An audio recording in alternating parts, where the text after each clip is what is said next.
Mateo 22, 34, 40.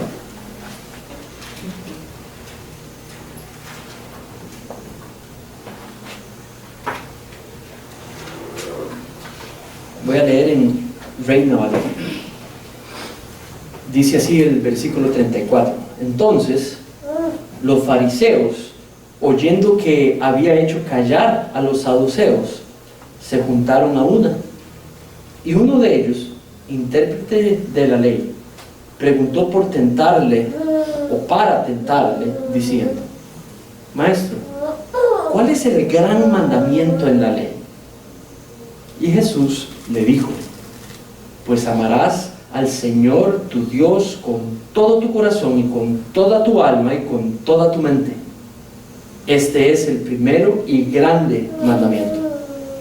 Y el segundo es semejante: amarás a tu prójimo como a ti mismo.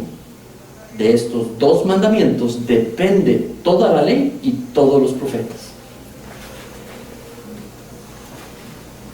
Padre, en esta mañana queremos pedirte que puedas dirigirnos, puedas dirigir disponer del ser completo, nuestros corazones, Señor, para, como el canto bien decía, Señor, puedas disponerse a recibir, Señor, la enseñanza de tu palabra, y también, Señor, pueda producir fruto en nosotros esa enseñanza de tu palabra, para tu gloria. Y te pedimos, Señor, que hoy podamos crecer juntos en esta área de el discernimiento espiritual, para tu gloria solamente.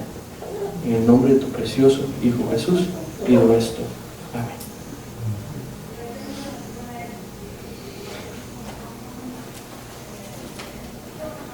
Usted sabía que seguir las instrucciones es importante, porque de ello puede depender la nota en un examen.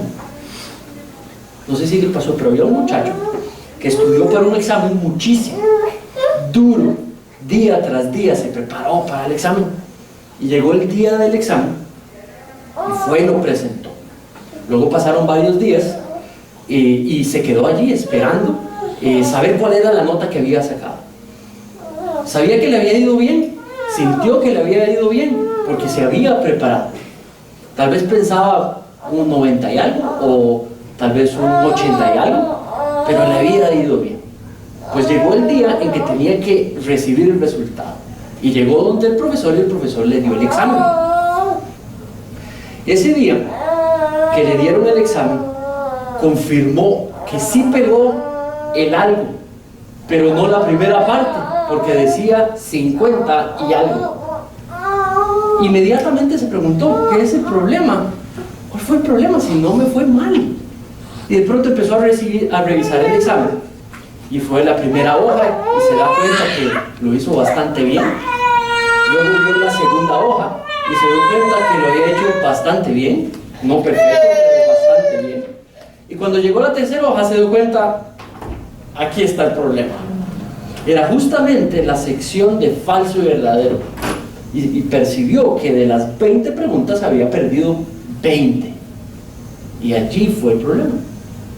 Ahora también identificó dónde estaba el problema, y es que a la par de cada aseveración en donde tenía que responder, él había puesto la letra V o la letra F, y las instrucciones claramente decían que tenía que describir la palabra verdadero o la palabra falso, y si no lo hacía así, perdía completamente los puntos.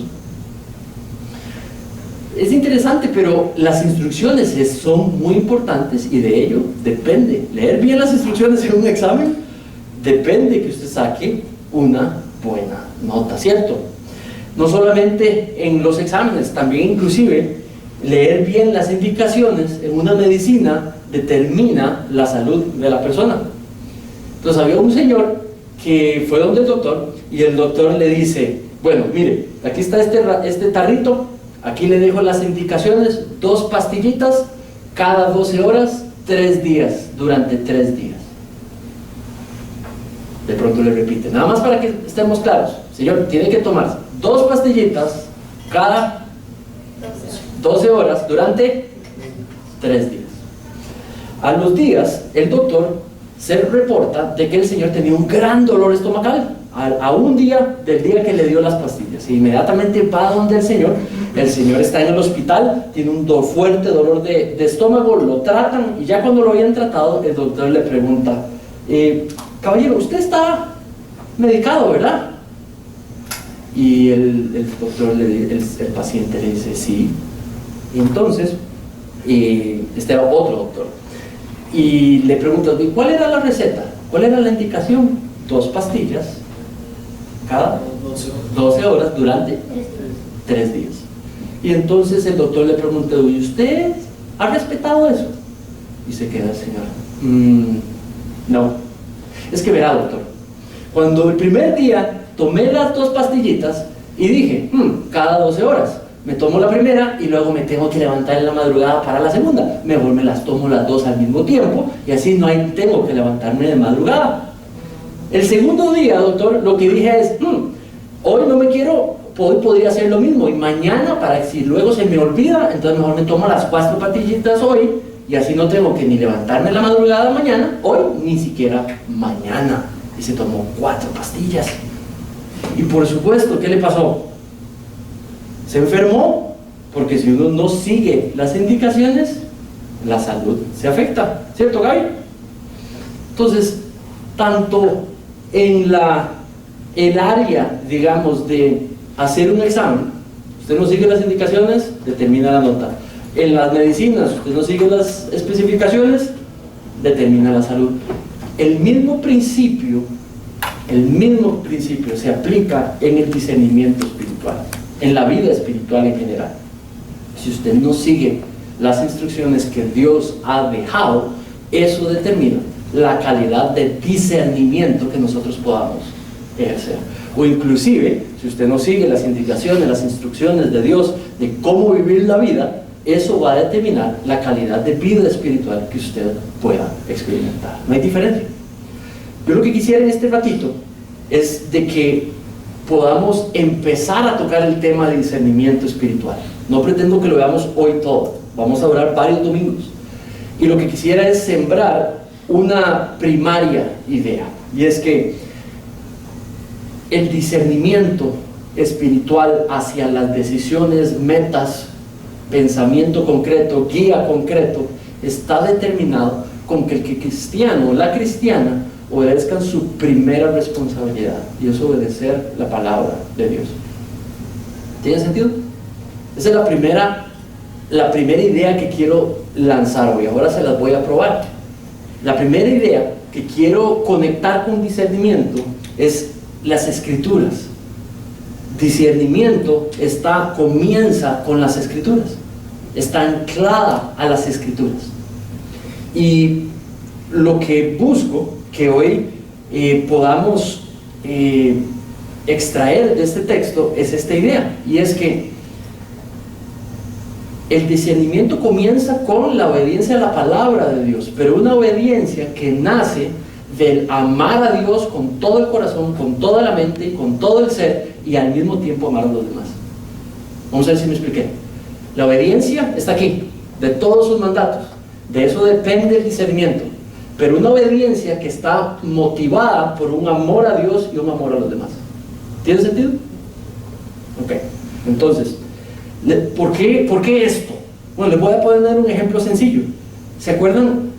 Y eso es lo que está hablando el texto. ¿Se acuerdan en el pasaje en Marcos? Creo que es en Marcos, donde Jesús está siendo observado por los fariseos. Y los fariseos están diciendo, es sábado, es sábado. Vean, pónganle atención a ver qué es lo que hace, porque hoy es sábado. Y Jesús está a punto de sanar a una persona. Tiene una persona enfrente con una gran dolencia. Y entonces se conoce el corazón de las personas y están diciendo, uy, si lo sana lo acusamos, porque los sábados no se puede hacer nada, solamente cosas para el Señor. Y entonces Jesús se enoja, dice el pasaje, que se airea, y entonces, sabiendo lo obstinado de sus corazones, lo sana, ¿verdad? Lo sana específicamente.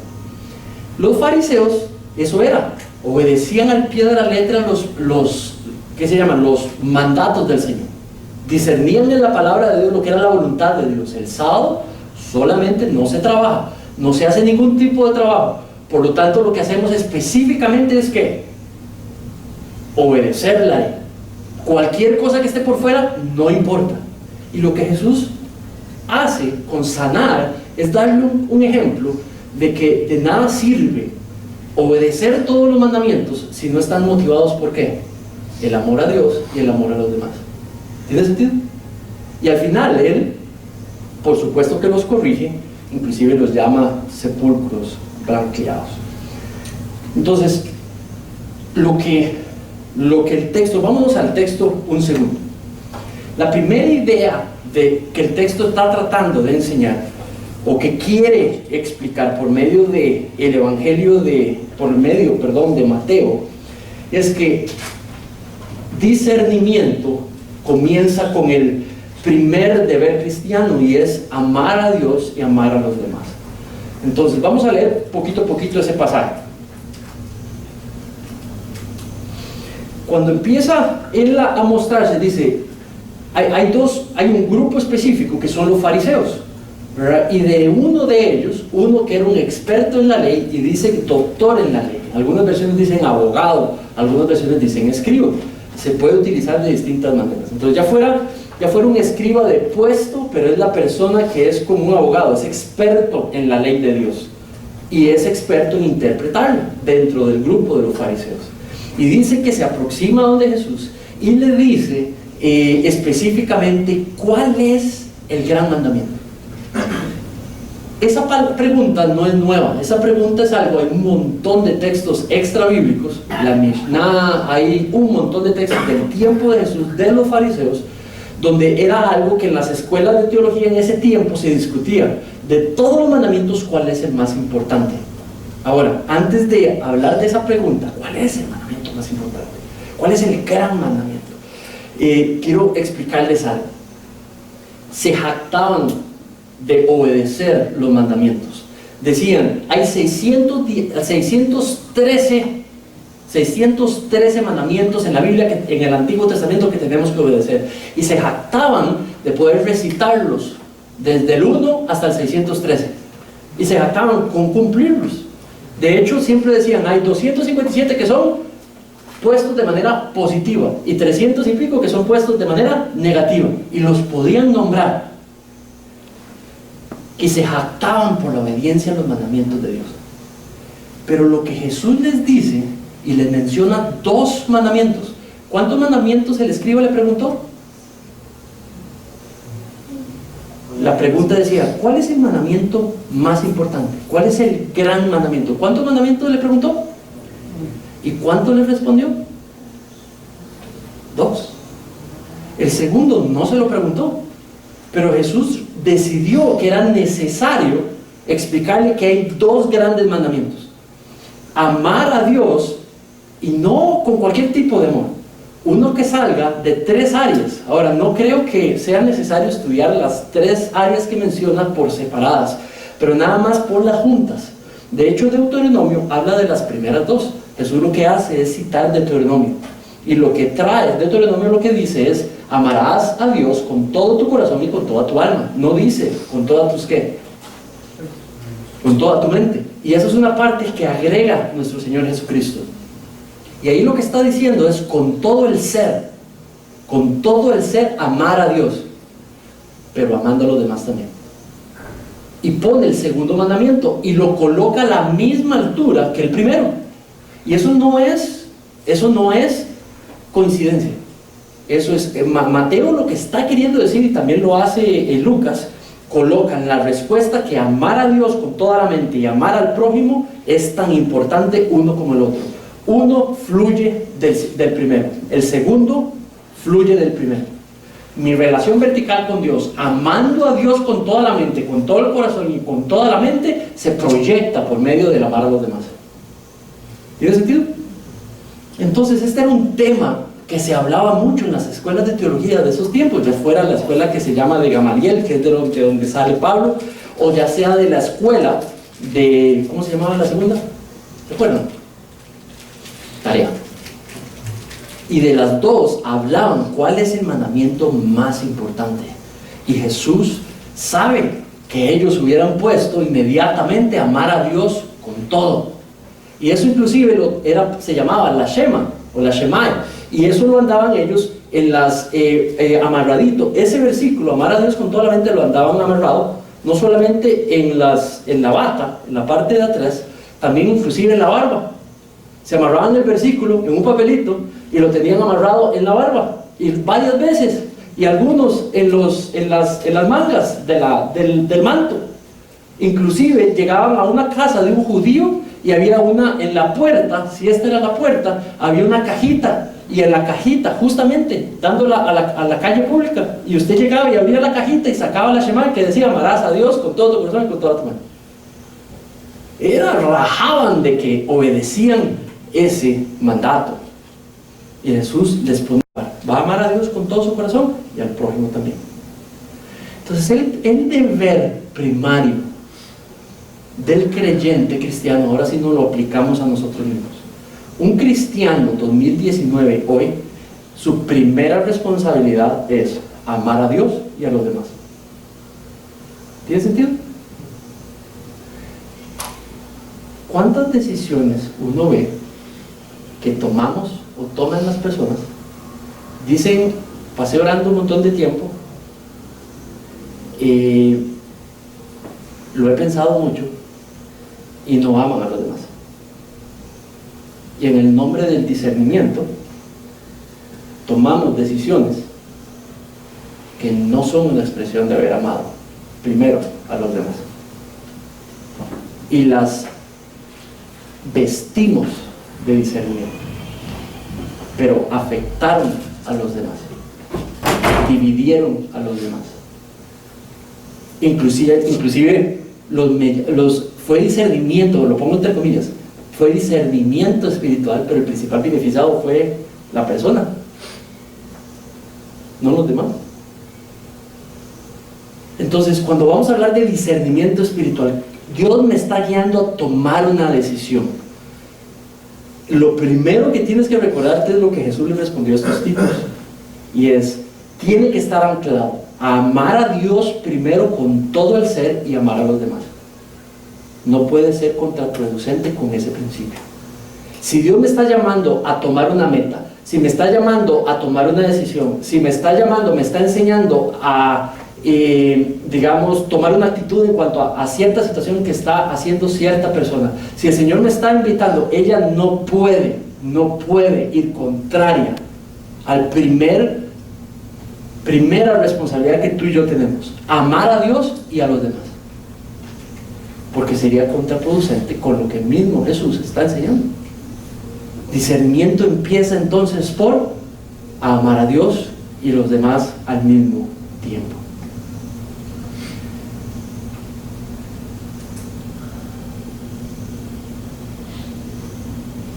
Ahora, la segunda parte del versículo, creo yo, es de que discernimiento también empieza buscando la verdad, la guía en la voluntad moral de Dios que ha sido revelada a nosotros. Ahora, ¿de dónde saco esto? Mira el versículo. El versículo, la pregunta per se está hablando de mandamientos. ¿Ok? La pregunta es, ¿cuál es el mandato? El tema de los escribas, obedecer los 613 mandamientos. Entonces, ahí hay un principio que está asumido, y es que los mandamientos, ¿qué se hace con los mandatos de Dios? Se obedecen. Y de hecho, Jesús lo reafirma en el 40. Mira el 40.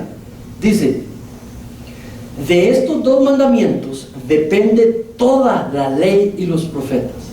Está hablando de todos los mandamientos que hay en la ley y de todos los mandamientos que están en los libros de los profetas. Estos salen de obedecer estos dos. Entonces, se obedecen estos porque estamos obedeciendo a amar a Dios y amar a los demás. Entonces, ahí hay un concepto implícito, que los mandamientos de Dios se tienen que obedecer.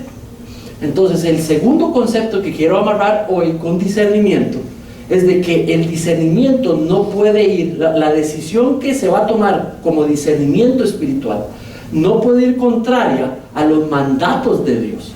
Y segundo, debiese de salir de los mandatos de Dios, de la sabiduría que da los mandatos de Dios. ¿Tiene sentido? Ok, entonces, otra manera de verlo es de que si queremos guía espiritual, que eso es otra manera de llamar discernimiento espiritual, guía espiritual, entonces, para buscar la guía de Dios, hay que irse a la palabra de Dios, a la guía que Él ya reveló, para poder utilizar esa guía para aplicarla en el discernimiento espiritual. Esas son las dos ideas primarias. Vean ahí ese cuadrito que tengo allí. Déjenme explicarles algo. Ustedes y yo venimos de distintos contextos. Entonces, esto que llamamos discernimiento cae dentro de algo que se llama esto, la voluntad de Dios. Levanten la mano los que quieren ir en contra de la voluntad de Dios. ¿Quién quiere hacer algo que no es voluntad de Dios? ¿Verdad que no? Entonces, cuando hablamos de discernir, estamos hablando de queremos encontrar lo que es la voluntad de Dios.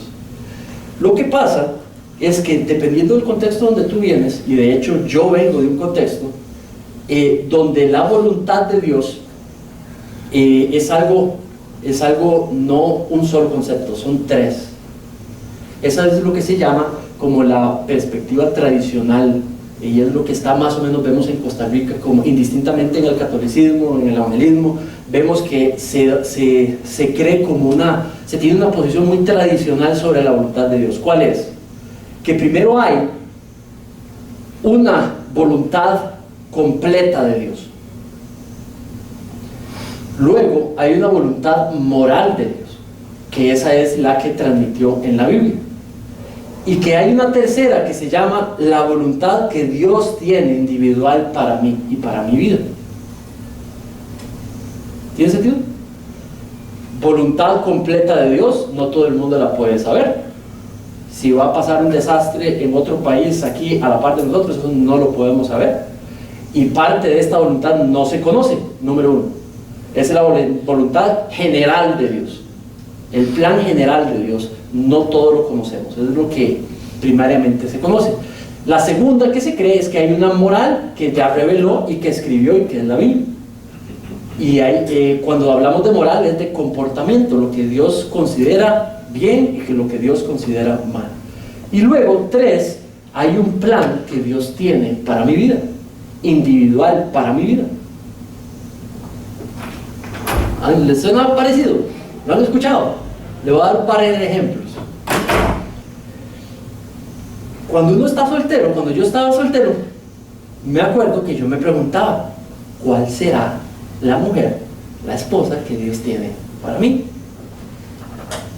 Esa frase lo que está expresando es que hay una voluntad individual de Dios para mí. En parte de esta voluntad, plan individual, hay una esposa que Dios tiene escogida para mí. Otro ejemplo, trabajo, carrera. ¿Cuál será la carrera que Dios quiere que yo tome como plan para poder proveer a través del tiempo? Y si escojo medicina, y si escojo ingeniería, y si escojo ser pastor, yo no quiero estar fuera de la voluntad de Dios. ¿Cuál será la voluntad que Dios tiene para mí? Y entonces habla en términos de un plan personal que Dios tiene para nosotros, que por supuesto tiene que ir de acorde a la voluntad moral revelada, y que por supuesto está bajo la plan completo que Dios tiene para todas las personas. Ahora hay un problema con esta manera de verlo, y es lo siguiente.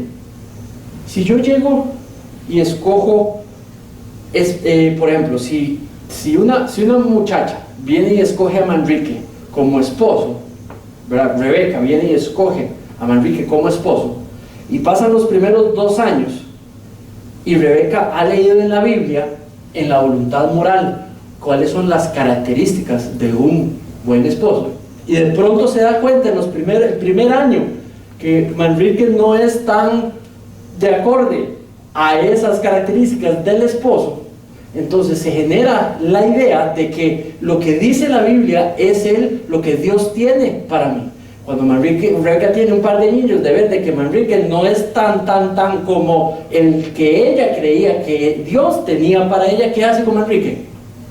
Tal vez este no era el esposo que Dios tenía para mí. Tal vez escogí mal. Tal vez no vi bien. ¿Será que ahí hay alguien que sí es la persona que Dios tiene para mí? ¿Por qué? Porque hay una creencia de que el plan individual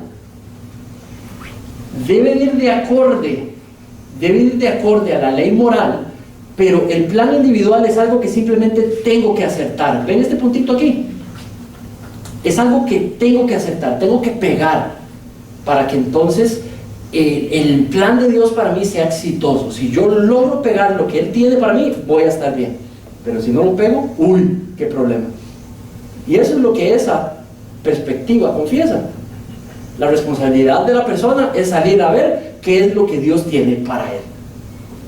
Y pensamos en términos de profesión, en términos de cómo escoger profesión, de cómo establecer metas, de cómo establecer perspectivas, mi actitud hacia las personas, y discernimos de acorde a este concepto de que Dios tiene un plan específico, especial para mí.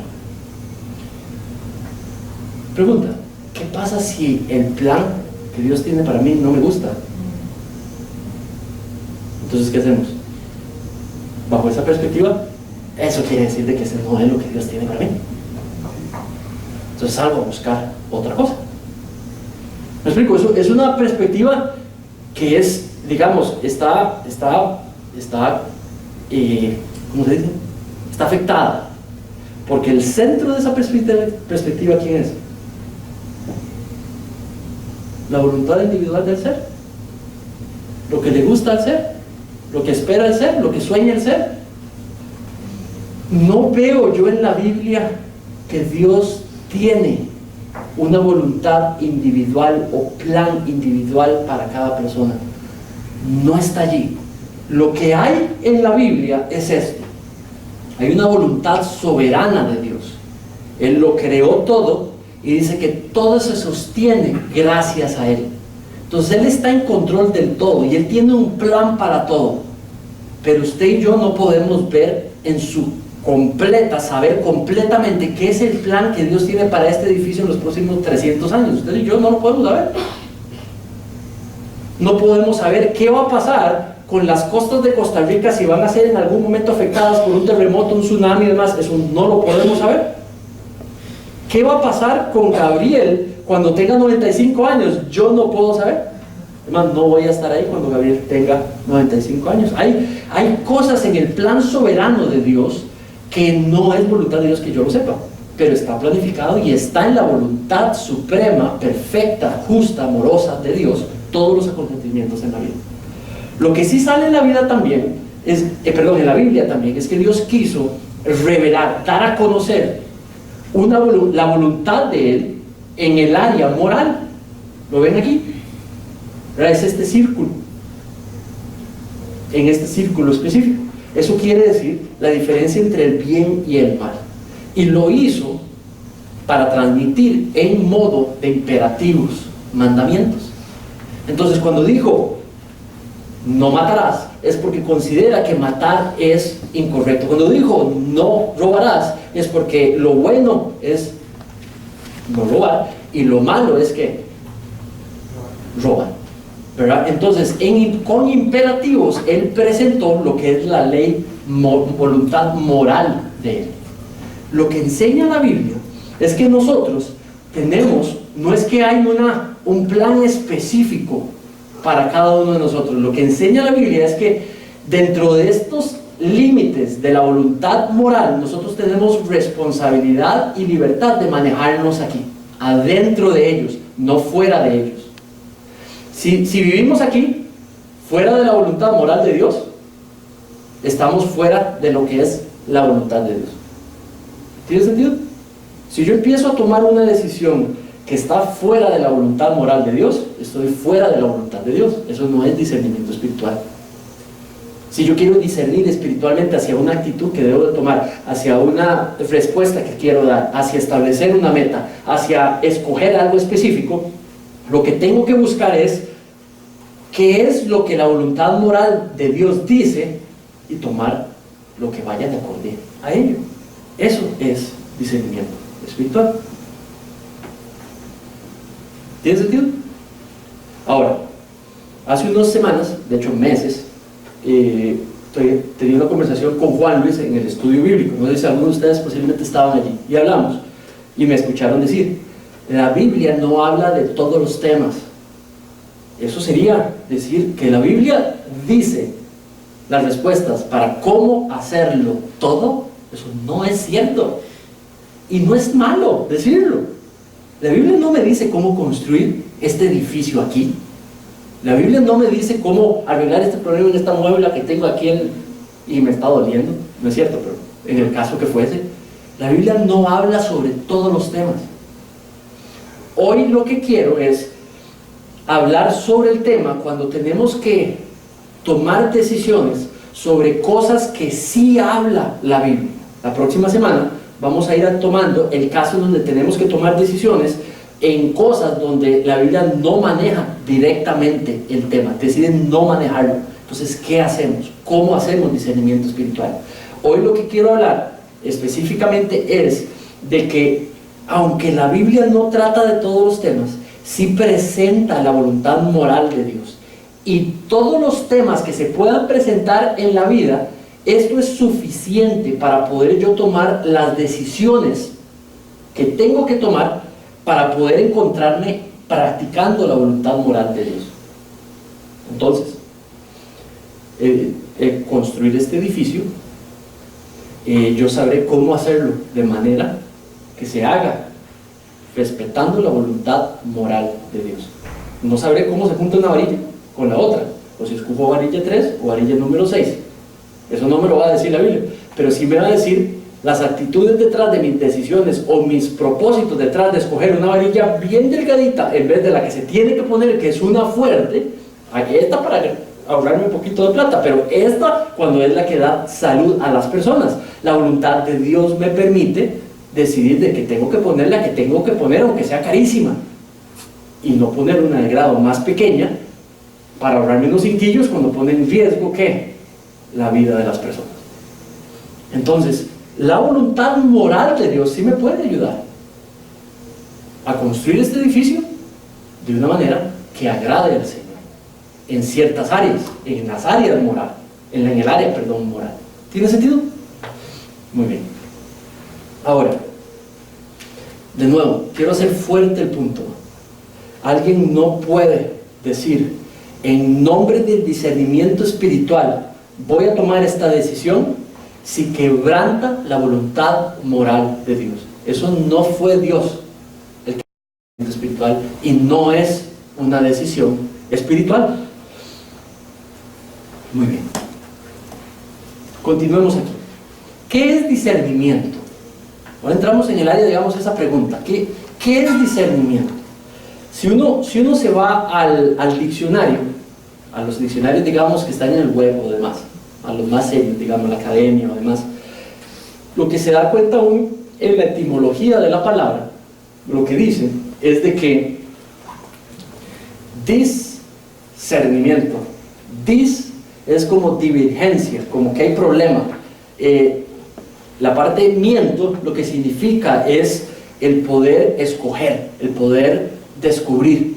Entonces hay varias ideas que están chocando, ¿verdad? Y uno tiene que escoger, y el discernimiento lo que hace es, entre ideas que están posibles allí, uno descubre cuál es la mejor o la correcta, y eso es como define la palabra discernir, ¿verdad? Entre varias cosas, es la capacidad de saber juzgar cuál es la mejor una de la otra.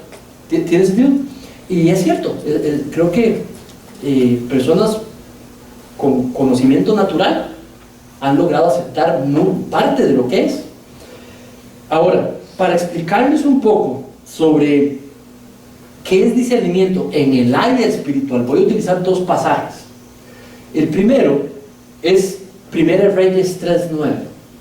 ¿Lo ven allí? Dice así: da pues a tu siervo corazón entendido para juzgar a tu pueblo y para discernir entre lo bueno y lo malo, porque ¿quién podrá gobernar tu pueblo tan grande?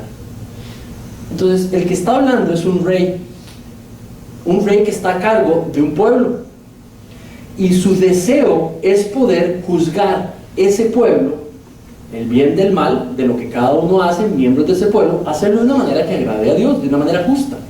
Entonces le pide ayuda a Dios y le dice, ¿verdad? Ayúdame a tener un corazón entendido, o sea, a tener conocimiento.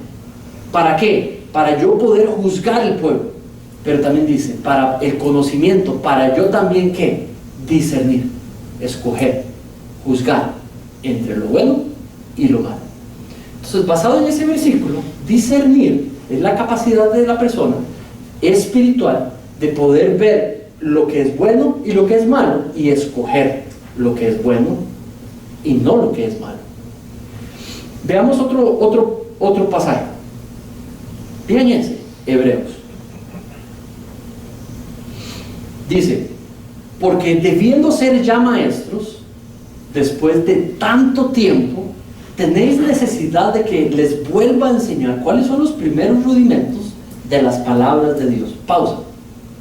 Las personas que están enfrente del autor de Hebreos, que no sabemos a ciencia cierta quién fue, pero lo importante es lo que dice la carta, está hablando que las personas enfrente tienen tiempo de estar en el cristianismo y siguen batallando con la misma ignorancia sobre qué es lo que dice la palabra de Dios, y siguen fallando en los mandamientos porque no conocen la palabra de Dios suficientemente y no la obedecen, y les llama bebés creyentes. Pero hay que volver a hablar de los rudimentos de las palabras de Dios para que sepan qué es el bien y qué es el mal. Luego dice: y habéis llegado a ser tales que tenéis necesidad de leche y no de alimento sólido. Ellos no solamente saben poquita palabra de Dios, no les interesa saber mucha palabra de Dios. Les gustan los sermones que no dicen mucha Biblia. ¿Me explico? En los sermones que lo que hacen es que sí, papito, usted puede, usted es buenísimo. Ese tipo de sermón, que solo eso hace. Pero no les gusta escuchar carne, la Biblia, la palabra de Dios. Les gusta lo superficial, lo no permanente, lo humano. Y Él les reclama y les dice, les encanta la leche, no lo sólido. Está hablando de la palabra de Dios, de las escrituras, del conocimiento revelado de la voluntad moral de Dios. Ahora ve lo que dice. 13. Y todo aquel que participa de la leche es inexperto en la palabra de justicia, porque es niño. Pero el alimento sólido es para los que han alcanzado madurez. Personas maduras espiritualmente tienen buen conocimiento de la palabra de Dios. También tienen humildad, mucha humildad. No son arrogantes con el conocimiento de Dios, tienen mucha humildad. Pero dicho eso, el maduro espiritual conoce mucho de la palabra de Dios. Luego dice, pon atención al último: para los que por el uso tienen los sentidos ejercitados en el discernimiento del bien y del mal. Entonces esta es la segunda definición que creo yo que podemos extraer, y es que es la capacidad basada en el conocimiento bíblico que tenemos, conocimiento de la voluntad moral de Dios, para poder discernir, escoger, descubrir entre el bien y el mal. ¿Tiene sentido? Discernimiento está completamente conectado a obedecer la palabra de Dios. Pero para obedecer la palabra de Dios, ¿qué hay que hacer? Conocer la palabra de Dios, estudiar la palabra de Dios. Muy bien. Entonces, primera definición es la capacidad que nos permite diferenciar entre el bien y el mal, entre lo falso y lo verdadero. Esto lo saqué de esta definición la da Miguel Núñez, un pastor de República Dominicana. Ahora, yo, para hacerlo un poco más sencillo, para efectos de estos sermones que vienen, lo voy a poner así. Es la capacidad de distinguir lo que es voluntad de Dios. ¿Tiene sentido? Lo que está en el marco de la voluntad moral de Dios. ¿Sí? Ok. Entonces, por lo tanto, me quedo muy contento si usted sale de aquí y alguien le pregunte, ¿qué fue lo que aprendiste de discernimiento? Que cuando estamos practicando discernimiento, comienza con amar a Dios y los demás. Lo que sea que decidí es discernimiento, tiene que ser una buena expresión de amar a Dios y a los demás. ¿Tiene sentido? Ok. Número 2. Comienza con la guía en la voluntad, comienza buscando en la guía que la voluntad moral de Dios revelada nos da. Para discernir algo, lo primero que hago es un estudio bíblico de cómo tomar esa decisión que quiero tomar, qué será lo que la Biblia dice. Eso es como uno comienza el discernimiento. Un día llegó una señora y me dijo, pastor, quisiera hablar con usted, ¿puedo hacer una cita? Y yo, claro que sí, señor, con mucho gusto. Y me dice, yo quisiera ir el viernes en la tarde y reunirme con usted y contarle una decisión que he tomado. He orado por buen tiempo y tengo paz y comunicación. Entonces llegó, se sentó, nos sentamos en mi oficina y llegó y me dijo, pastor, me voy de la iglesia. Y yo, ok. ¿Y por qué? Se quedó callado y me dijo, esto lo he logrado mucho, lo he pensado mucho. Ese muchacho que dirige las canciones, no me gusta cómo canta. Es más, no me gusta cómo me ve a veces. No siento que haya unción en la alabanza de esos muchachos. Esto fue la primera iglesia que plantamos. Por lo tanto, yo no me siento que espiritualmente yo esté feliz, me inviten a estar feliz para cantar. No siento unción y por ende he decidido, he orado, siento paz y me voy a retirar. Entonces, eso es, vieran las distintas variaciones de eso que he escuchado en 10 años. ¿Por qué la gente se retira de la iglesia? ¿Verdad? O por qué la gente quiere venir a la iglesia y qué es lo que anda buscando en la iglesia, y le pregunta a uno en las primeras semanas para ver si está lo que ellos andan buscando. Es impresionante. Pero muchas veces lo primero que puedo ver en esa respuesta de esa persona son dos cosas. La señora tenía más o menos unos 2 meses de estar yendo a la iglesia, y la señora y su esposo, porque no estaba sola, digamos, el esposo nunca llegó la esposa, pero digamos, la pareja en sí, unas 8 semanas de estar allí. Entonces, lo primero que puedo ver es que no privó realmente amar a los demás, y por ende no privó amar a Dios. La Biblia habla de que yo los necesito a ustedes. La Biblia habla que ustedes me necesitan a mí. La Biblia habla de que Silvi necesita a Javier, y que Javier necesita de Arlene, y que Arlene necesita de Gabriel. Está describiendo el cuerpo local. Dice que no necesitamos. Dice que somos una sola unión. Eso es simplemente lo que dice la Biblia en 1 Corintios, ¿verdad? Se describe que somos un cuerpo, somos uno, que el cuerpo no camina separado, que se necesitan, que somos una sola unidad.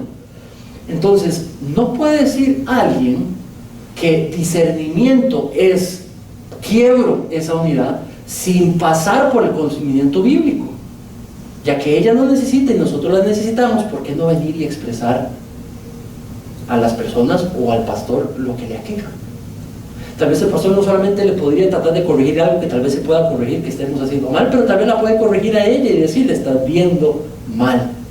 Mira lo que dice la palabra de Dios de lo que estás diciendo, y poder ayudarla. Simplemente no hubo ni amor a Dios ni amor a los demás. El discernimiento en las decisiones, eso no quiere decir de que hay razones difíciles y tristes a veces para decidir retirarse de una iglesia. No estoy diciendo de que a veces razones de logística, me trasladaron de trabajo, me pasaron para otro país, me tengo que retirar de la iglesia. Hay razones para retirar de la iglesia, pero la manera de analizar, de discernir lo que Dios me está llamando a hacer, o lo que debo de hacer tiene que ir completamente amarrado a amar a Dios con todo el corazón, con toda la mente y con todo el ser, y amar a los demás. Y segundo, tiene que ir de acorde a la guía en la voluntad moral de Dios que ha dado y que ya nos reveló. Si no, no es discernimiento espiritual. No le ponga apellido y nombre, porque no lo tiene, si no va de acorde a estas dos. Me acuerdo una muchacha joven que nos informó que se iba, ¿verdad? Y yo me dolió mucho, la quería mucho, la queríamos mucho, me dolió sumamente, me dio argumentos, no estaba de acuerdo con los argumentos, traté de animarla a que no se fuera y me dijo, lo siento, yo creo que yo me voy a retirar. Me voy a reunir con fulanita que me pidió también que quería hablar conmigo sabiendo que yo me iba a retirar, y entonces voy a hablar con ella y después ya me retiro yo, ¿está bien? Fue a hablar con fulanita y cambió de opinión. Luego vino, se reunió conmigo y me dijo, pastor, realmente mi corazón quiere que me vaya, pero mi mente ha decidido que no me puedo ir y que no me debo ir, así que me voy a quedar. Y hubo alegría en mí inmediatamente, y yo, wow, ¿qué pasó? Y me dice, bueno, es que fulanita me dijo esto y esto y esto, vimos varios pasajes, y realmente lo que reconocí es que por varias razones no me siento parte del cuerpo, no me siento que tengo amistades, no me siento que, ¿verdad? Y ella me hizo ayudar a ver que todo es siento, no siento, pero que en cuanto a qué es lo que usted sabe, que en esta iglesia está la voluntad de Dios, y me hizo ver de que es a puro sentimiento, lo que ando buscando es lo que yo quiero, y no. Inmediatamente la muchacha la ayudó a discernir bíblicamente, la ayudó a percibir, ámanos, ama a Dios primero, ama el cuerpo primero. Esa muchacha sigue estando en esa iglesia todavía, es una de las principales líderes. Si no me equivoco, se casó. Bueno, no puedo conocer a alguien que se esté gozando en la iglesia de la gracia más que esa muchacha en la perspectiva que tiene. Una mujer madura que se le acercó y la ayudó a discernir espiritualmente, bíblicamente, a amar a Dios, a amar a los demás y a buscar guía antes de tomar una decisión en la voluntad moral de Dios. ¿Dónde es que podemos encontrar la voluntad moral de Dios? Número uno, tiene que ver con la expresión, digamos, de Dios en la Biblia, de lo que es el comportamiento del carácter de Dios. Entonces, en la Biblia podemos encontrar la expresión del carácter de Dios. De tal padre, tal hijo. Ustedes y yo somos hijos e hijas del Padre. Por lo tanto, debiéramos de manejar el carácter y discernir con un carácter parecido, igual al que el Padre, para que puedan decir, Natalia, de tal padre, tal hijo. Para que puedan decir a Arlene, como ella discierne espiritualmente, de tal hija, tal padre, tal hija. ¿Por qué? Porque el carácter del padre, ella expresa en sus decisiones y en sus motivaciones y en sus actitudes el carácter del padre. Entonces, en términos del carácter del padre, ahí va el discernimiento. ¿Qué es discernimiento? Perdonar a esa persona ya, o perdonar a esa persona más o menos en unos 350 años. ¿Qué es lo que refleja el carácter del Padre? ¿Qué es lo que refleja el carácter del Padre? Esa persona que me hirió físicamente, que la perdone inmediatamente, sí, pero que vaya y esté como si nada hubiera pasado con una persona que físicamente me agredió, no. Entonces perfectamente hay discernimiento espiritual para poder versus el carácter del Padre. Perdona, pero no oculta lo que es pecado. Y le dice no al pecado hasta que ese pecado termine y se detenga la agresión. ¿Me explico? Hay distintas maneras de cómo a nivel del carácter de Dios poder encontrar lo que es la voluntad moral de Dios. También nos lo dio a conocer por completo, no quedó incompleto, por completo en la Biblia. Tercero, la voluntad moral de Dios no puede entrar solamente en ciertas áreas de la persona, tiene que abarcarlo todo. A veces tratamos la espiritualidad como algo más que hacemos. Yo voy al trabajo, voy a la iglesia, lo espiritual, voy a los estudios bíblicos, voy a la iglesia, ya está la familia, son distintas áreas en mi vida, una de ellas lo espiritual. Eso simplemente es dañino y sinceramente lo considero que es cambiar la realidad de la Biblia. La espiritualidad lo abarca todo, y lo que sucede es de que usted y yo vivimos en libertad sobre lo que es la voluntad moral que Dios tiene para nosotros, y no tenemos permiso de salirnos de ella. No es un sector, lo abarca todo. La manera en la que yo pago impuestos debe de ser tan ética como la manera en la que yo estudio la palabra de Dios y la enseño. ¿Tiene sentido? Discernimiento espiritual tiene que ver con ser consistente en cada área de la vida. Si esa jefa viene y me pega 50 gritos, ¿verdad? Entonces yo voy a usar discernimiento espiritual. Igual voy a buscar la voluntad moral de Dios para saber cómo manejar este caso. Pues si de pronto viene mi hija pequeña y me habla de una manera irrespetuosa, también voy a manejarlo de una manera con discernimiento espiritual. Lo voy a practicar aquí y lo voy a practicar allá, porque tiene que ver con el ser, viene con el ser.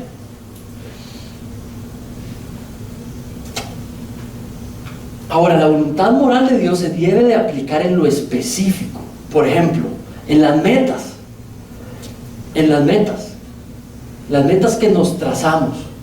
Buscar qué información Dios ha revelado que me permita tomar la decisión en cuanto a una meta específica para que ella se encuentre, discernir cuál es la decisión, cómo tomo esa decisión sobre esa meta nueva que voy a tomar, de manera que agrade la voluntad moral revelada de Dios.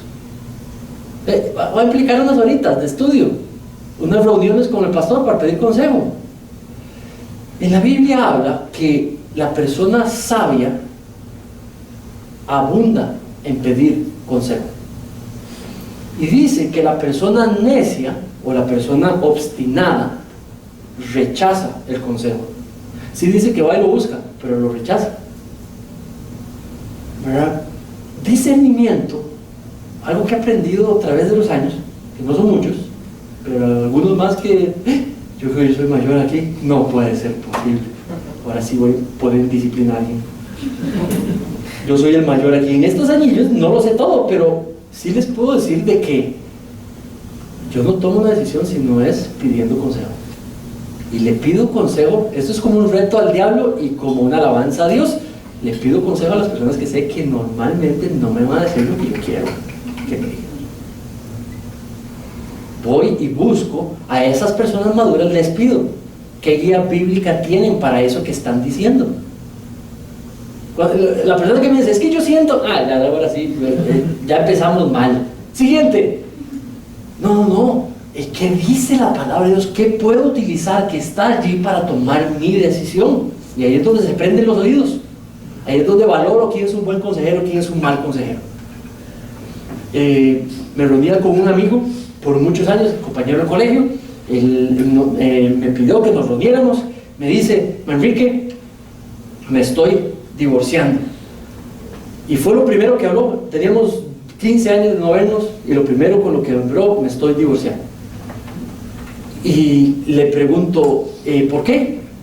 Me dice, porque no me hace feliz. Y le pregunto, ¿y has pedido consejo? Me dice, sí. Y yo, ¿y a quién? Me hace, una persona que me ha estado aconsejando por mucho tiempo, me ha ayudado a manejar mi matrimonio. ¿Y qué te dijo? Que me divorcie. ¿Y por qué? Porque esa persona no me hace feliz. ¿Verdad? Si usted usted tiene que saber a quién le va a ir a pedir consejo. ¿Verdad? Porque definitivamente Dios quiere que usted y yo seamos felices. ¿Usted sabía eso? Pero no como lo creemos. Él quiere que seamos felices de acorde, teniéndolo a Él como la única fuente de nuestra satisfacción. Así es como nos quiere ser felices. Pero Él no tiene ningún problema con que, siendo Él la fuente de nuestra felicidad, pasarnos por algo que se llama sufrimiento. No tiene ningún problema con eso, porque Él se ve más glorificado que dependamos de Él cuando las cosas no nos están haciendo felices. Muy bien. Termino con esto. Guía concreta para las acciones. Claro, del discernimiento podemos encontrar guía concreta para las acciones. Las actitudes. ¿Qué actitud debo de tomar frente a esta situación específica? El discernimiento espiritual. Medios para alcanzar esas metas. Definitivamente tienen que ser bíblicos. No, los medios para alcanzar una meta deben de ser aprobados por la voluntad moral de Dios, ¿verdad? Si le decimos al contador, usted me puede reportar un poquito menos para ver si puedo pagar, el medio tiene que ser bíblico. El medio para poder tomar una decisión o lograr algo específicamente debe de ser bíblico y agradable a la voluntad moral de Dios. Voy a expresarle a esa persona lo que pienso con una mentira. No, el medio para hacer algo tiene que ser bíblico. Teníamos un amigo que jalaba, en un año tuvo como, un amigo cristiano, que tuvo en un solo año más o menos como unas 9 novias. Entonces todos nos fuimos y hablamos con él y le dijimos, mira, es que hay algo malo, hay algo que está mal. Y el muchacho nos respondió, es que esa es mi manera de evangelizar. ¿Verdad? Y todos éramos como, no lo puedo creer.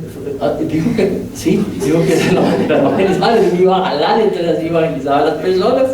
Y nosotros, ok. Y claro, cuando le contamos a nuestro pastor, bueno, qué bien le fue, ¿verdad? Y lo sentaron, ¿verdad? Y le dijeron, ¿sabe?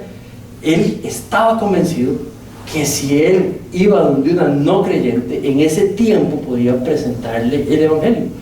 El medio, los medios, vamos a ver, hay guía concreta para las actitudes.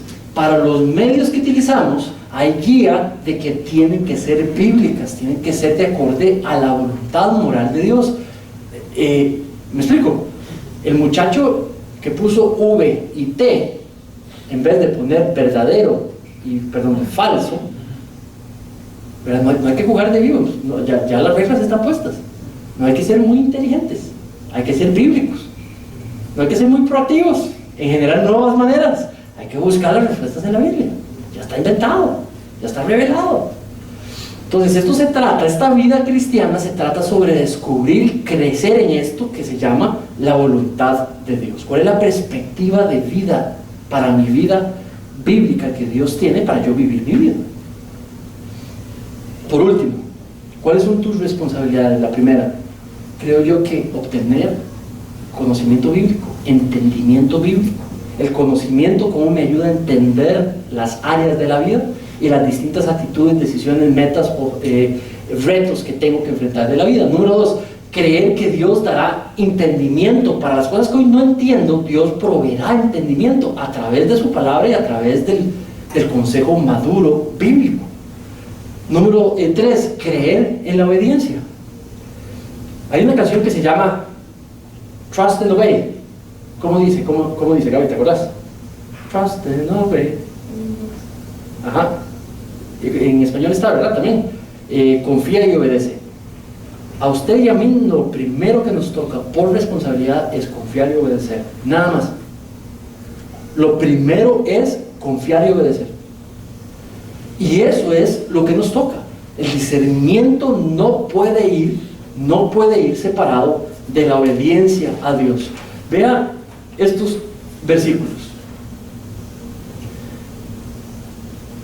De manera que cualquiera que quebrante uno de estos mandamientos muy pequeños y así enseñe a los hombres, muy pequeño será llamado en el reino de los cielos. Mas cualquiera que los haga y los enseñe, este será llamado grande en el reino de los cielos. Su deber y el mío es obedecer los mandatos de Dios y confiar en ellos. Otro pasaje, Mateo 7:12. Así que, enseñándoles que guarden todas las cosas como yo les he mandado. Mateo 28:20. Juan 14:15-31. Si me amáis, guardarás mis mandamientos. No es opcional. En el discernimiento, obedecer los imperativos de Dios no es opcional. Igual aplica aquí en la ley humana. Desconocer los mandatos de la ley humana a usted no lo salvan de una pena en la cárcel. Es que yo no sabía. Sorry, va para la cárcel. Igualmente en la Biblia, es exactamente igual con Dios. Entonces la primera responsabilidad, claro, es obtener ese entendimiento bíblico. Por eso vamos en unas semanas a empezar a estudiar Primera de Pedro y vamos a continuar con Segunda de Pedro, y posiblemente todo el próximo año vamos a estar solo Pedro por arriba y para abajo, porque necesitamos obtener entendimiento bíblico. No solamente ustedes, yo soy yo estudio primero que ustedes y luego me junto con ustedes los domingos y estudiamos juntos, y luego estudiamos los estudios bíblicos, lo mismo que se enseña los domingos, porque queremos obtener entendimiento bíblico. Yo aquí no estoy para entretenerlo ni a usted ni a nadie. Yo estoy aquí, mi rol es enseñarle la palabra de Dios. Su rol ahí sentadito donde usted está, no es que lo entretengan, no es que le digan el poco temas que pudiese usted querer que le hablen. Su rol es aprender la palabra de Dios en la iglesia. Ese es su rol. ¿Por qué? Porque usted tremendamente lo necesita para ejercer discernimiento espiritual bíblico y vivir una vida próspera, bella, exitosa a los ojos de Dios.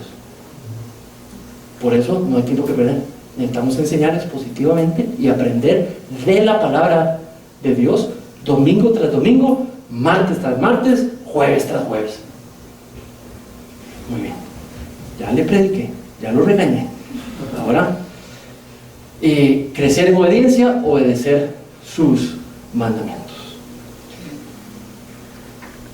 Los próximos 2 o 3 domingos vamos a ver casos específicos de toma de decisiones, especialmente decisiones donde la Biblia no directamente habla sobre cómo escoger, cómo discernir.